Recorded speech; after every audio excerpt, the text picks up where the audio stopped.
The healthcare system in America, as everyone knows, is a bit of a mess. We got accessibility issues, we got cost issues, that's for sure. So Amazon says they're here to save the day. Isn't that wonderful? What they're gonna do is they're looking to buy One Medical, or acquiring One Medical. That's a chain of primary care clinics, and they have some characteristics that are appealing to Amazon. Let's go to some of those details about first what Amazon wants to do. They're reinventing the system.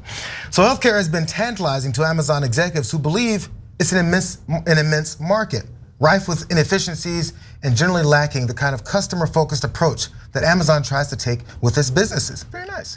We think healthcare is high on the list of experiences that need reinvention, is what Neil Lindsay, who's the senior vice president of Amazon Health Services, said. Mr. Lindsay ticked off some of the annoyances of modern healthcare: booking appointments, sitting in waiting rooms, traveling to a pharmacy, even finding a parking spot. I think he missed a couple of those other frustrations with the healthcare system, but continue on anyway. Amazon's notion of seeing a provider could include more virtual or online care, which healthcare companies like One Medical, which they're acquiring, and Kaiser Permanente are already doing. So specifically to One Medical here. They're based in San Francisco, and they operate a network of 188 medical offices, primarily in large cities, and they provide virtual medical services that patients access with a $199 annual membership. Now last year, they spent $2.1 billion to acquire Iora Health, which provides care for seniors enrolled in Medicare. That One Medical sees about 5 times as many virtual visits as in-person appointments, most likely made it attractive to Amazon. That's according to analysis at the investment bank Cohen. The company also has something Amazon values deeply. That's data. That's the sticking point that we're talking about today. Because One Medical built its own electronic medical record system, and it has 15 years worth of medical and health system data Amazon could tap into. This is what One Medical said as part of this potential combination here.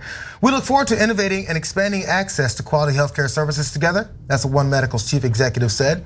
And he says he's gonna remain at his post after this deal closes. The deal requires approval from regulators from One Medical's shareholders though, before all this goes. There's been pushback when it comes to the data part about this because again, Amazon looking to acquire this company, medical health insurance company that provides all these virtual appointments and ways that people can access their medical care, and Amazon will have some control of that with that data. So specifically, Krista Brown, she's a senior policy analyst at the American Economic Liberties Project. She tweeted out some of these concerns that some people were having. She said this: Amazon's latest bundle offering, Prime TV subscriptions, smart home devices, groceries, your healthcare provider. What could possibly go wrong, as she linked that story? Her group also followed up with this more direct statement though. The American Economic Liberties Project urged regulators to block what it described as Amazon's dangerous acquisition of One Medical. Allowing Amazon to control the healthcare data for another 700,000 plus individuals is terrifying, is what Brown said in their statement, also pointing to the deal's impact on other healthcare companies. Acquiring One Medical will entrench Amazon's growing presence in the healthcare industry, undermining competition. One other group, you guys, before we get into this, the conversation on this, Elizabeth Shubov, who is an attorney of the consulting firm Cantelis Group, she said this: Amazon will now have access to data on what we read, watch, eat, buy, ask Alexa, pharmaceuticals, and now primary care. There's some limits on data usage, but not enough. Consumers need to be able to control their data. But Amazon, of course, put out a statement and said, listen, yes, we've got your credit card information when you're trying to buy a new robe set, and sure, but we're not gonna mix that with our healthcare. Keep it real, calm down. Oh no, of course they would never do that. Would they make more money? They have no interest. Okay, so I remember when Amazon was buying Whole Foods and I read that headline, I thought, I get it, right? When I read this headline, I was like, what? Medical provider, why, right? And then as soon as I started reading the story, I'm like, oh, I get it. The data, they need the data, okay? And so, look guys, I'll give you an example not related to medical issues. So I have friends who have their whole businesses set up to sell things online, goods online, right? And so if you're gonna do that, you really need Amazon, because Amazon's the giant in that industry, right? And Amazon in the beginning lured them in like, oh, come this way, you're gonna sell a lot of products, right? And they go in, and then as soon as a product does really well, Amazon instantly copies it and then promotes their own product instead of yours and squeezes you out of the market. I mean, it's classic monopoly behavior, and it is. And Amazon has been cutthroat from day one. I told this amazing story to our members in the bonus episode about how they cut the throats of the guys running diapers.com. I know it sounds hilarious, but the story is amazing. And they undercut them, totally lied to them. It's an amazing story how Jeff Bezos will do anything in the business world. Okay, so will they use your medical data to find a way to make more money off of you, including your very private information, using your very private information? Of course, they're not in it for the hugs and the rainbows. They're in it for the money, Lebowski. And sometimes, or almost all the time, mainstream media has these absurd conversations. Will there be corporate responsibility here? Dude, they're not people. There's no responsibility. There's no patriotism. They always talk about, will American companies be patriotic? It's not a person. Okay, no, they're machines built to maximize profit, especially Amazon. But I have found a silver lining.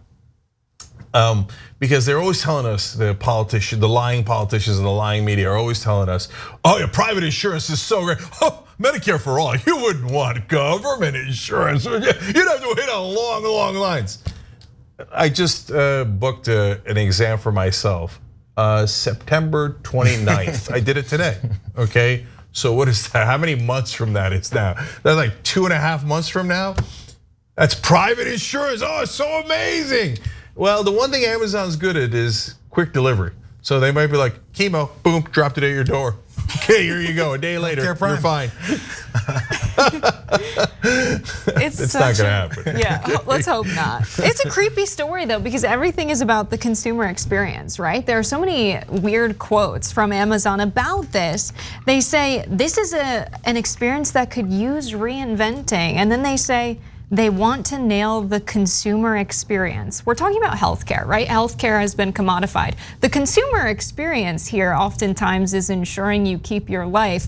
That's creepy. I try not to think about that too much. But in any case, having healthcare tied to your employer is a method of corporate control. Imagine being an Amazon employee, and instead of having private health insurance, you have a membership to Amazon Health Services, right? Amazon Health Prime. That's super creepy. And I think about how this will grow and change over time. We know that Amazon really likes cutting out the middleman. And the middleman here is private insurance. And they already have kind of a membership-based structure at this one medical organization. And so, in the same way that they cut out UPS and FedEx for their delivery and got their own trucks, they're gonna have people just subscribe as members. But I think this has a happy ending, and this might be a very weird argument, but let's say there's huge demand for this. Amazon expands, they take on emergency services as well. They provide things like chemo, it's not just primary care. We all become members. Everyone in the United States becomes a member of Amazon Healthcare Services. The one problem is that it's still healthcare for profit. But one of the biggest arguments against universal single payer healthcare is that there's going to be a huge disruption period. But if we all slowly become members of Amazon Healthcare and then one day we're all in it, we can just nationalize it, and then we have universal single payer healthcare in the United States. I was gonna ask you guys, I'm glad you said it. I was gonna ask you guys, is this a good framework for something that could work, but not through Amazon, not through them taking all these people's data? Right. Maybe there's because they're talking about reinventing it. When I read that first and I was like, okay, because again, I approached this story and I went, I don't know what this is gonna be. As I read it, I wasn't going in with any kind of negative or a positive approach. I said, let's see what they're talking about. And I said, oh, reinventing the healthcare system. Maybe Amazon has a plan that's like 75% there, and we can take some elements. Maybe there's elements within this that lead to something where if it's done correctly, with the people in mind, which who's gonna control that, would actually lead us to some kind of a resolution. Yeah, and some of the viewers have started to say that Jessica is like me, which is dangerous, sorry about that. But it's funny because I had the same thought where I was like, well, Amazon's the Borg, right? They'll eventually destroy all their competition and we'll have single payer healthcare through Amazon and then we could just nationalize it, right? But then of course the problem is that none of that is gonna happen because until you solve money in politics. Because then Amazon is just gonna bribe all the politicians and say, no, I'm actually doubling the cost of healthcare. And all the politicians will go, Yes, sir, of course, sir. You are my beloved donor, sir. I will screw over all my voters for you, sir. So the issue with privatized healthcare insurance, which is mental, by the way, no other developed nation does it. It's by definition brutal, savage. It allows people to die for profit. No other sane country allows it. The only reason we allow it is because we first legalized bribery. So you have to solve that one first before you can get any kind of single payer like other decent countries have. Really fast on this because they're talking about how they want to acquire this because they're looking to expand more and more and more.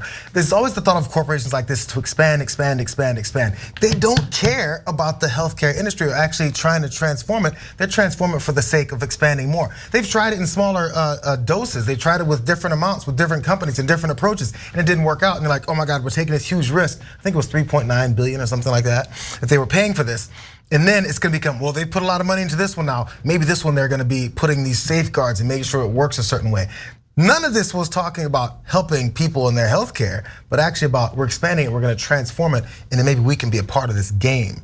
Because they have to get their shareholders to approve this. What do shareholders care about? Oh, the American people's healthcare, that's what they care about. They care about maximizing profit. Of course. Thanks for watching The Young Turks, really appreciate it. Another way to show support is through YouTube memberships. You'll get to interact with us more. There's live chat emojis, badges. You've got emojis of me, Anna, John, JR. So those are super fun. But you also get playback of our exclusive member-only shows and specials right after they air. So all of that, all you gotta do is click that join button right underneath the video. Thank you.